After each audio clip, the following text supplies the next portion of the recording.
সমাবেশে উপস্থিত বাংলাদেশ জাতীয় ছাত্র দল কেন্দ্রীয় সংসদের বিপ্লবী সভাপতি 24 গণ অভ্যুত্থানের রাজপথের আহত বীর যোদ্ধা জনাব রাকিবুল ইসলাম রাকিব ভাই, বাংলাদেশ জাতীয় দল কেন্দ্রীয় সংসদের বিভিন্ন পর্যায়ের নেতৃবৃন্দ এবং আমার প্রিয় বিদ্যাপীঠ কবি নজরুল সরকার ছাত্র দলের বিপ্লবী আহ্বায়ক খন্দকার ইরফান আহমেদ ফাহিম এবং বিপ্লবী সিনিয়র যুগ্ম আহ্বায়ক এম সিরাজুল ইসলাম, বিপ্লবী যুগ্ম আহ্বায়ক রোমান আহমেদ, বিপ্লবী যুগ্ম আহ্বায়ক কামরুল ইসলাম কানন সহ কবি নজরুল সরকার ছাত্র দলের বিভিন্ন পদের নেতৃবৃন্দ সকলকে জানাই আমার প্রিয় বিদ্যাপীঠ কবি নজরুল সরকার ছাত্র দলের পক্ষ থেকে শুভেচ্ছা অভিনন্দন।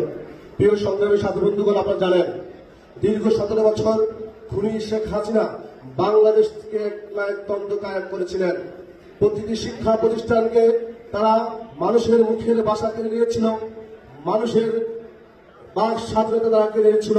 তারই পরিপ্রেক্ষিতে 2019 সালে শহীদ আবরার হত্যা করেছিল।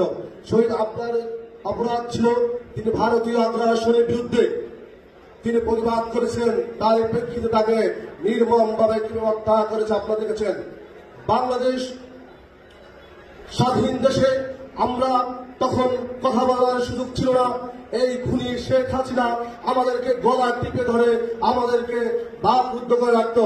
আজকে আমরা সেই 24 গণ অভ্যুত্থানের মধ্য দিয়ে দীর্ঘ 17 বছর শেখ হাসিনার বিরুদ্ধে আমাদের প্রিয় নেতা জনাব তারেক রহমান নির্দেশে আমরা রাজপথে আন্দোলন সংগ্রাম করে দীর্ঘ 17 বছর পর আমরা 24 গণ অভ্যুত্থানে আমরা একটি অভ্যুত্থানের মধ্য দিয়ে আমরা দেশকে স্বাধীন করতে পেরেছি। আজকে আমরা স্বাধীনভাবে কথা বলার শক্তি পেয়েছি, স্বাধীনভাবে কথা বলতে পেরেছি।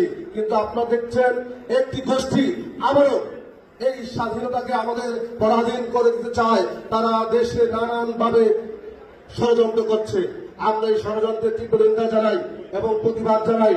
আমরা দৃঢ় কণ্ঠে বলতে চাই, শহীদ আবরার হত্যা যারা করেছেন তাদের অতি বিলম্বে বিচার করে এই আইনের সুশাসন প্রতিষ্ঠা করবেন।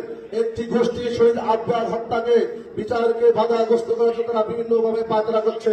আমরা তাদেরকে হুঁশিয়ার করে বলে দিতে চাই, আপনারা অতি দ্রুত আপনার হত্যার বিচার করে এদেশকে আপনারা কলঙ্কমুক্ত করবেন। আমি সকলকে ধন্যবাদ জানিয়ে আমি আমার সংক্ষিপ্ত বক্তব্য এখানে শেষ করছি। খোদা হাফেজ। বাংলাদেশ জিন্দাবাদ। আগামীর রাষ্ট্রনায়ক জনাব তারেক রহমান জিন্দাবাদ। আসসালামু আলাইকুম।